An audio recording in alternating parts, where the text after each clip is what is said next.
Assalamualaikum warahmatullahi wabarakatuh. Perkenalkan, nama saya Rumbago Adi Santoso. NIM 18987330. Di sini saya akan mencoba menjelaskan bab 4 tentang komponen pelatih. Komponen pelatih adalah setiap aktivitas fisik yang dilakukan oleh seorang atlet mengarah pada perubahan anatomis, fisiologis, biokimia, dan psikologis. Efisiensi dari aktivitas fisik adalah hasil dari durasi, jarak, dan jumlah pengulangan atau volume. Beban dan kecepatan intensitas dari frekuensi kinerja kepadatan. Ketika seorang pelatih merencanakan dinamika pelatihan, pelatih harus secara konkret menentukan komponen mana yang harus diletakkan untuk mencapai tujuan kinerja yang direncanakan. Semua komponen pelatih harus ditingkatkan secara profesional dan meningkatkan keseluruhan atlet. Dinamika peningkatan yang seimbang seperti ini harus dipantau dengan cermat, tidak hanya di seluruh fase rencana tahunan, tetapi juga selama pemain menjalani karir atlet. Selanjutnya, volume pelatih. Sebagai komponen pelatih, volume adalah persyaratan kuantitatif yang diperlukan untuk mencapai teknis, taktis, dan terutama fisik yang tinggi. Volume pelatih yang kadang-kadang tidak akurat disebut durasi pelatihan, menggabungkan berbagai interval berikut. 1. Waktu atau durasi pelatihan. 2. Jarak yang ditempuh atau berat yang diangkat per unit waktu.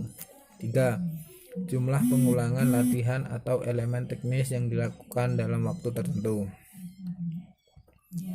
Selanjutnya, volume pelatihan.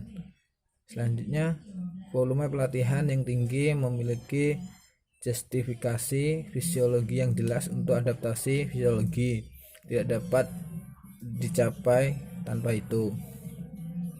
Peningkatan volume bekerja sangat penting untuk pelatihan.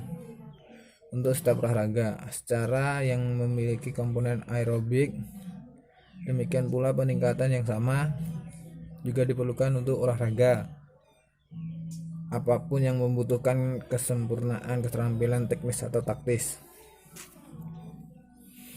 Selanjutnya, untuk mengevaluasi volume pelatihan secara akurat, perlu untuk memilih unit pengukuran untuk beberapa olahraga, yaitu lari, kano skill, skill lintas negara, dan mendayung.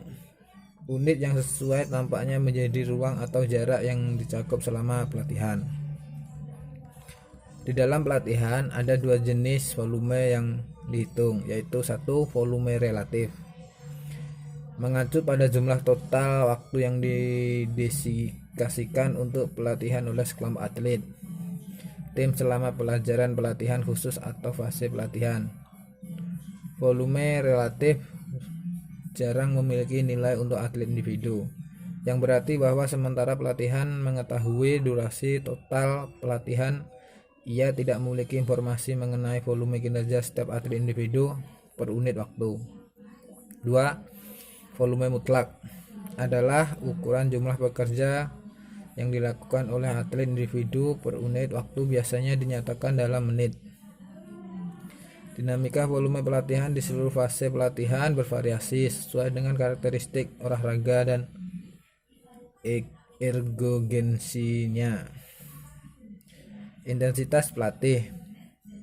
Intensitas adalah fungsi dari kekuatan impuls saraf yang digunakan dalam pelatihan. Kekuatan rangsangan tergantung pada beban, kecepatan melakukan gerakan, dan variasi interval atau istirahat di antara pengulangan.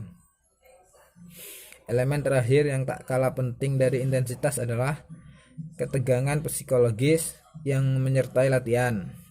Intensitas ditentukan tidak hanya oleh kerja otot, tetapi juga oleh ketertiban SSP selama kinerja dalam pelatihan atau kompetisi. Sangat penting untuk mengakui unsur psikologis dari suatu latihan. Intensitas latihan bervariasi sesuai dengan spesifikasi olahraga. Karena tingkat intensitas bervariasi Di hampir setiap olahraga, acara disampaikan untuk menetapkan dan menggunakan berbagai tingkat intensitas dalam pelatihan.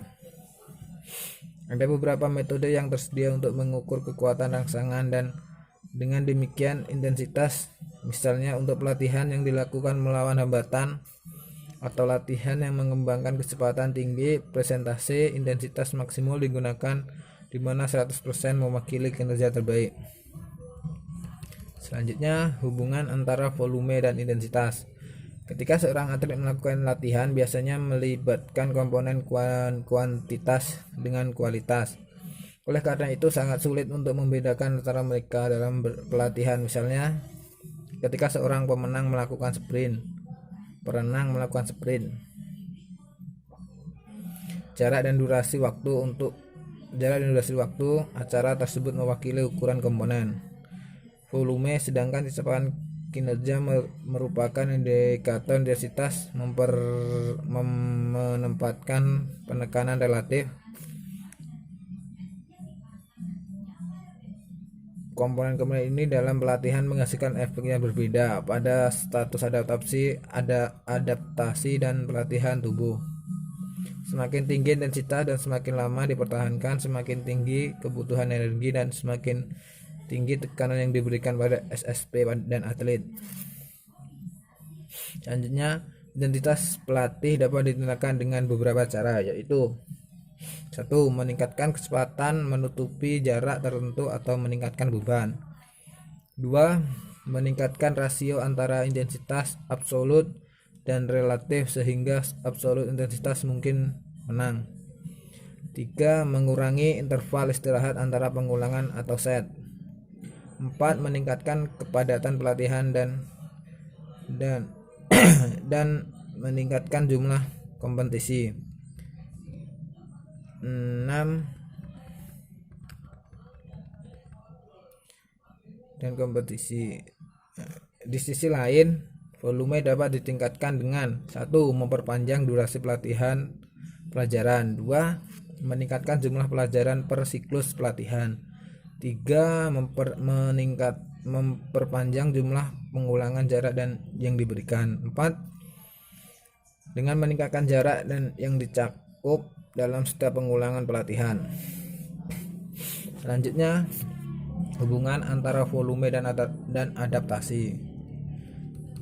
Aplikasi dan dosis yang tepat dari sesi latihan menghasilkan beberapa perubahan anatomi, fisiologi, dan psikologis pada atlet. Perubahan positif yang terjadi setelah pelatihan sistematis dianggap sebagai adaptasi individu terhadap berbagai rangsangan. Ada korelasi yang tinggi antara proses adaptasi dan dosis dalam pelatihan.